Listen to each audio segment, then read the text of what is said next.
Hello everyone, welcome to the Noona ARMY Podcast. I'm your host Virginia Duan, also known as Mandarin Mama, and this podcast is all about discussing the particular challenges and aspects of being an older female BTS fan.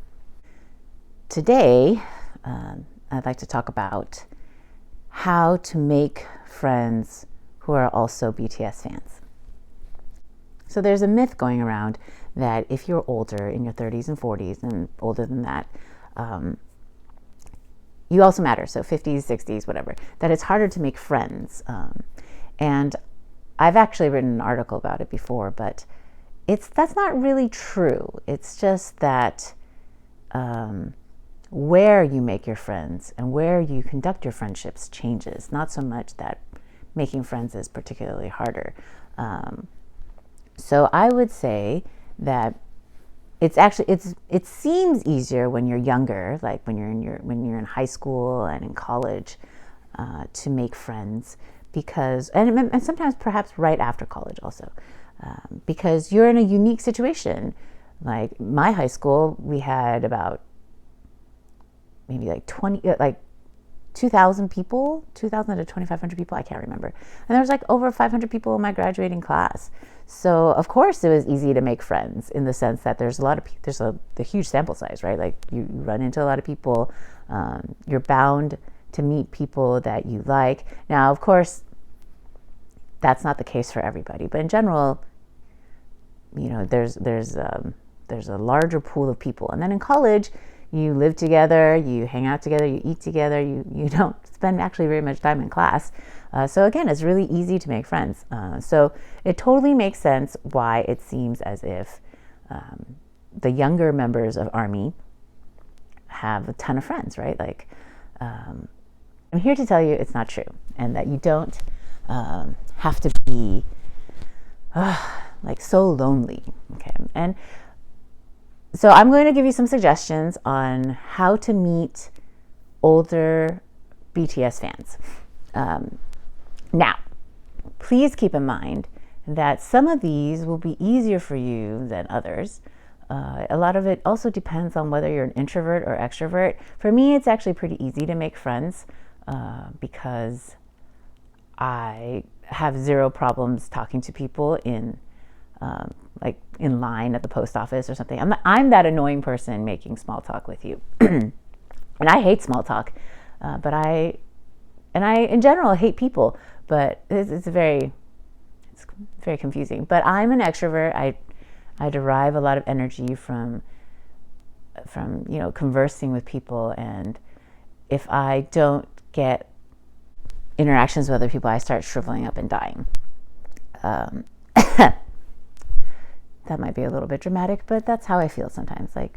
So some of it will be easier and harder depending on how socially awkward you may think you are, okay? But the beauty is, when you're older, the majority of your friendships happen online. And that is that's an even playing field for whether you're introvert or extrovert, because it's on your own time. It's like text messaging, right? Like, do people still do that? So yeah, like short of going to like an actual meetup of people, it really shouldn't make a difference if you're an introvert or an extrovert, okay? So there's no particular order to things. I'll just talk about kind of the ways that I've found community and built it around BTS. And this actually probably can apply to any particular topic or hobby, but BTS is just so much more attractive than anything else that I consume or do. So first on my suggestions is to kind of see where you're already online. Where do you hang out online already? Do you hang out on Reddit? Do you hang out on Facebook? Do you hang out on Twitter? Are you on Instagram? Snapchat, I guess? And TikTok. Like Snapchat and TikTok, I do not understand, but some people swear by it. But I understand Instagram, Twitter, Facebook, and Reddit. And I've been part of a lot of fan communities. I was a big time Buffy the Vampire Slayer fan, and Alias Fan. And so there used to be like websites where you go and there's like bulletin boards and there's forums and, people trade fanfics and there's discussions after every episode. So those type of things. So that's why I think it's been very easy for me as an older fan to enter into kind of like fan relationships and I guess language, right? Because it's a lot of the language that I already know. So a lot of stan language is it's either stolen from Black Twitter, gay Twitter, or like other fandoms, like in any capacity, like a show, a movie, books, right? So a lot of the language that people use is the same. So I hang out primarily on Facebook. I love Facebook. I love Facebook. And a lot of people hate Facebook, but I love Facebook because I'm nosy and I love to like find out what other people are doing. And so Facebook allows me to keep in touch with, like, I have almost 1,000 Facebook friends. And of course, I'm a blogger and I went to a big college and I went to a big high school. So I'm an extrovert and I know a lot of people. But yeah, I love going to Facebook. So the first few places that I found community was Facebook. So there's lots of Facebook Noona groups, older BTS fan groups. There are, BTS mom groups. There's name like a BTS subcategory. There's probably a group on Facebook for it. Okay. And yeah, I joined a bunch of them and I didn't know. I mean, you just try a bunch. Okay.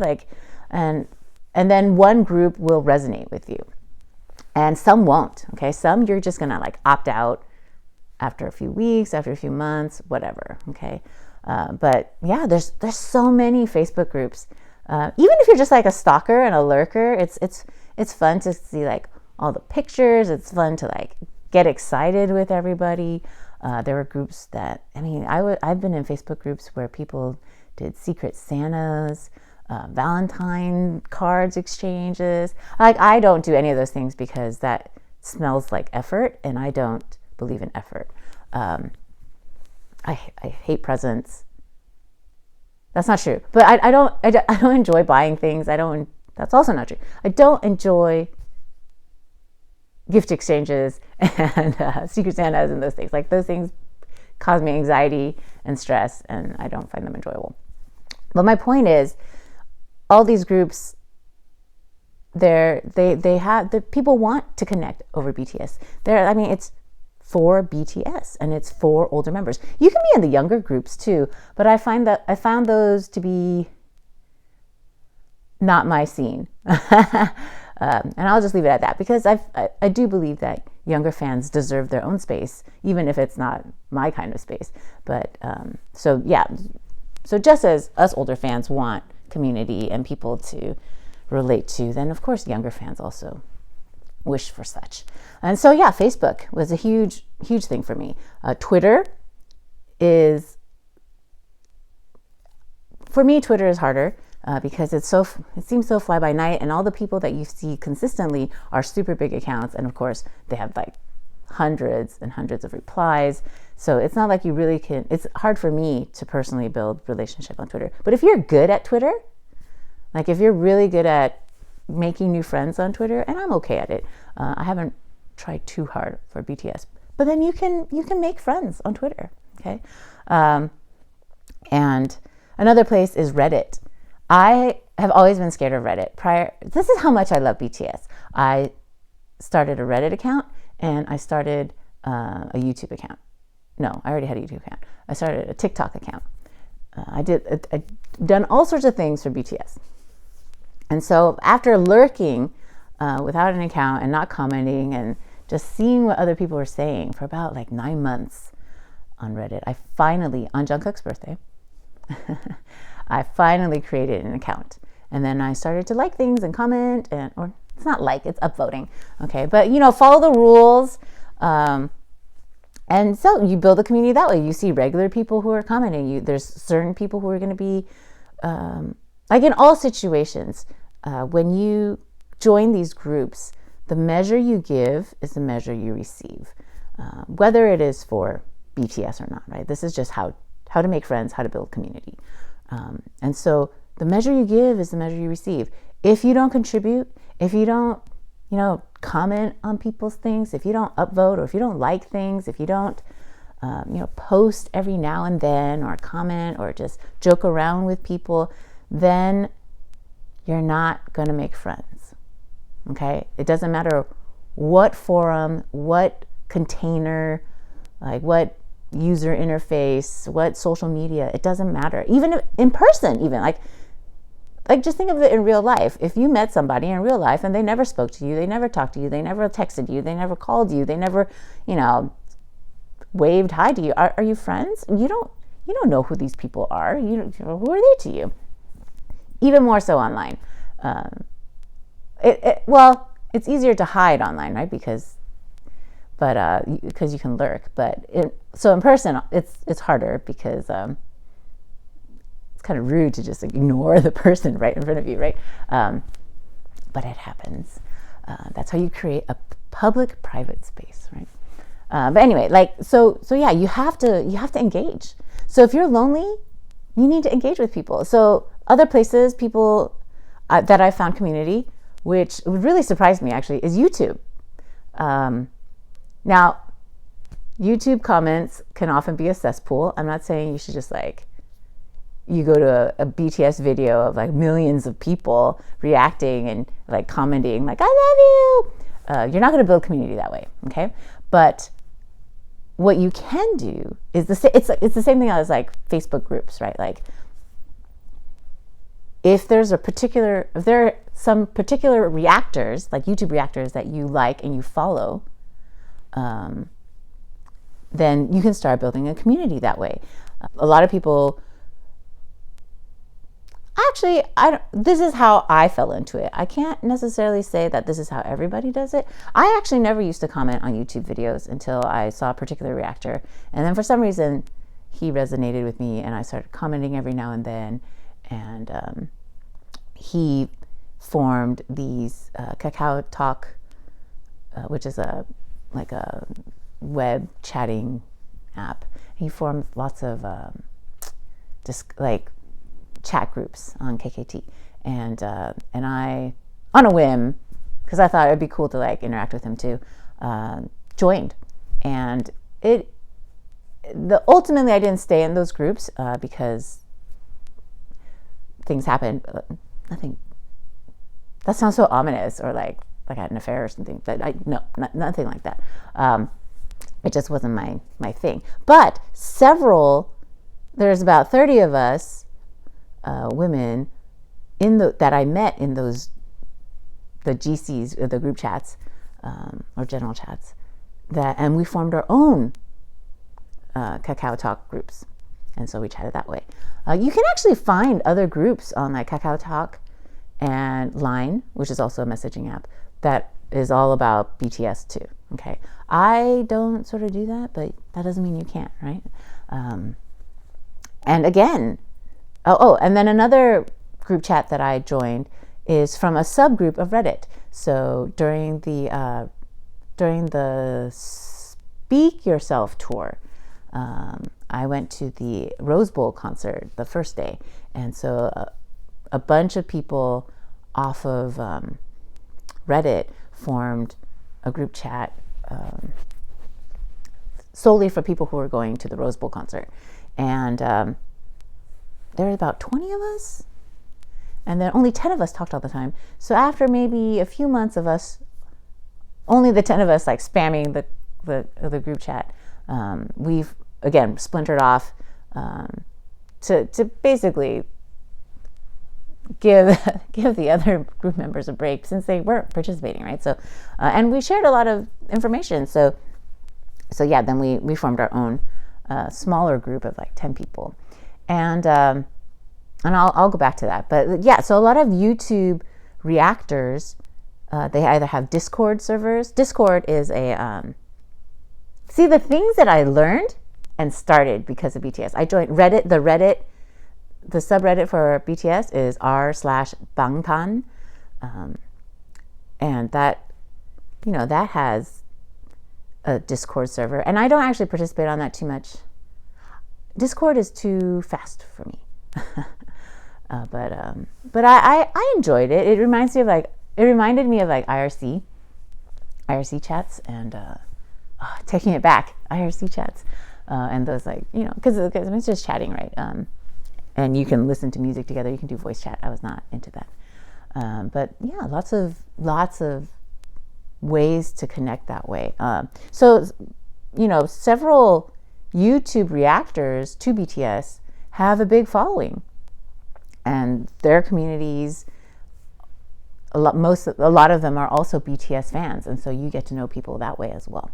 And a lot of times you see the same people leaving comments, and if you read comments, you can chat back and forth with them. I am not so good on the YouTube comments in the sense of like, I will interact with the reactor, but I don't necessarily react to what other people are saying. So, but if you do consistently do that, and especially with the same people, again, it's like the measure you give is the measure you receive, right? And so yeah. So continuing on, like just to kind of give you an example of the type of friendships you can form. My group chats, they're one of the first things I check in the morning and the last things I check at night. I've been really fortunate to, of course, not everyone is exactly, I don't know everyone, but there's about like 30 to 40 people it's like a small classroom, right? Like, or a larger classroom. And it's just people you regularly see and chat. And the reason why we all became friends is because of BTS. But BTS is not the only reason why we're friends. Like, enough of our personalities mesh. We know about each other's kids, our lives. And most of these chats are full of women. So one of the group chats I'm in is for women over 30. And then another one where I'm the oldest, but everyone's, I think the youngest is 23, but, or maybe younger, 22. I think someone's the same age as Jungkook.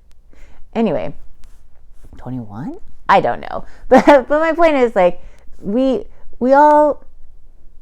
friends now, right? Because we share about our lives, share about our struggles, our hardships, how BTS has affected us. Of course, I would say it's about 70 to 80% sharing pictures of BTS members, or like funny videos or links to things that are BTS related, either Twitter or whatever, things.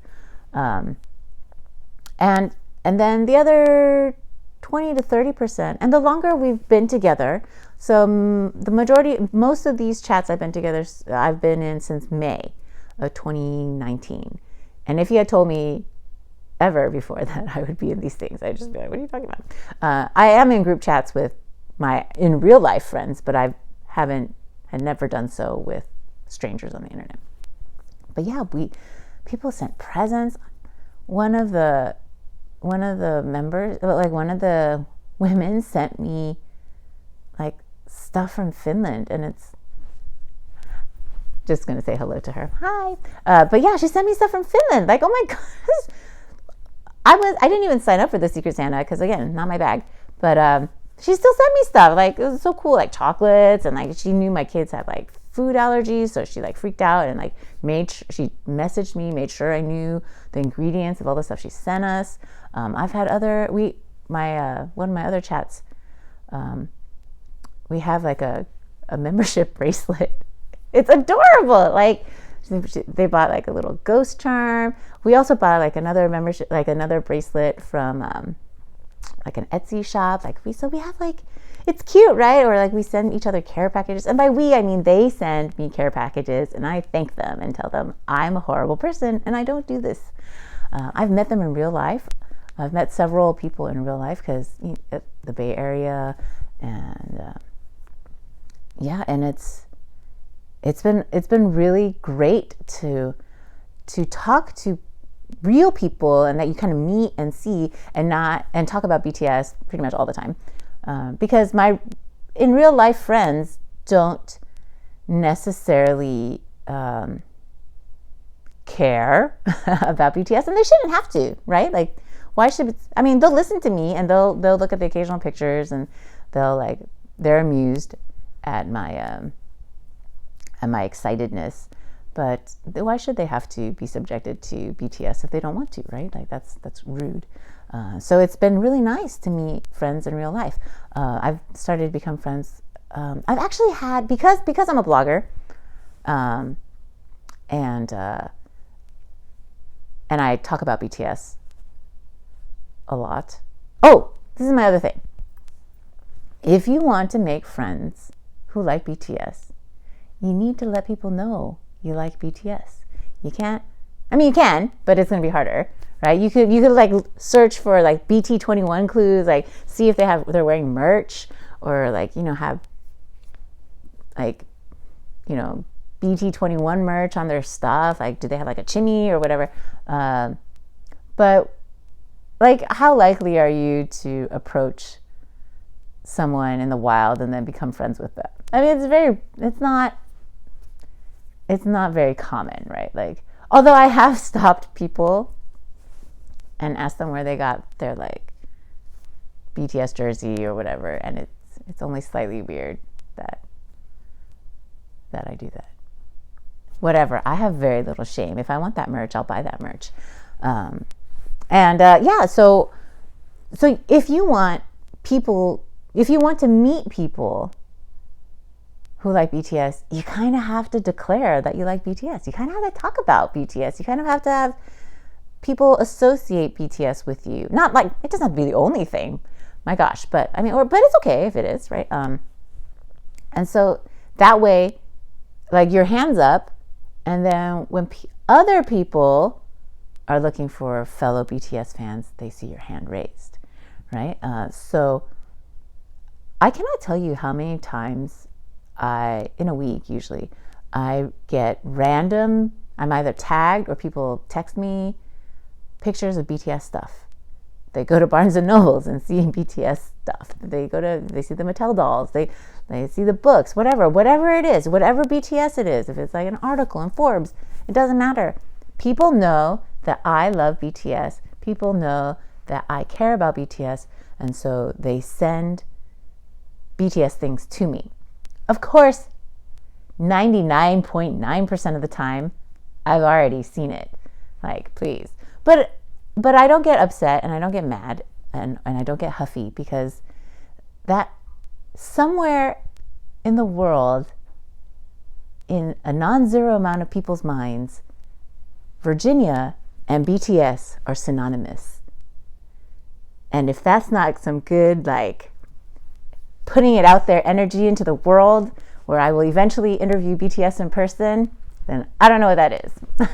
So, and because of this, because I identify so strongly with BTS, and I'm a blogger, and I talk about BTS in my blogs, sometimes specifically, and sometimes, just as a passing reference, people who are not my friends in real life, but people who are my readers, also know that I love BTS. And so people I don't know will come to me and say, hey, I really like BTS too. And I'll be like, hey, let's be friends. Well, no, it doesn't. It's not always that way. But we'll start chatting.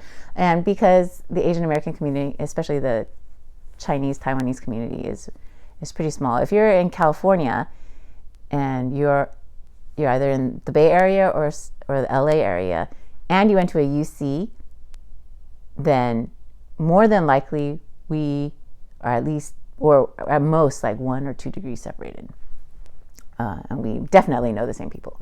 And so that's what's happened. I've met a lot of new friends who are kind of like, oh yeah, and then people will recommend friends for me because of our BTS shared interest. So yeah, And then everything else is just like how to be a good friend. Like, hopefully by the time we're this age, we kind of know how to be a good friend, right? You know what it takes to be a friend. It's not like it takes effort, right? So again, all of these places you can find. Oh, and then people have just randomly emailed me off of the internet, and this is how, I've been thinking about this podcast for a while, but that's how it galvanized me to do it, or to do reaction videos.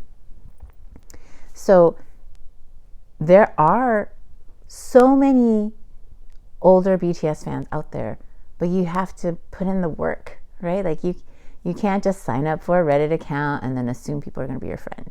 You can't just you can't just join a Facebook group about BTS and then assume people are going to be your friend. You can't. You have to interact, right? Just like in real life. People have to get to know you.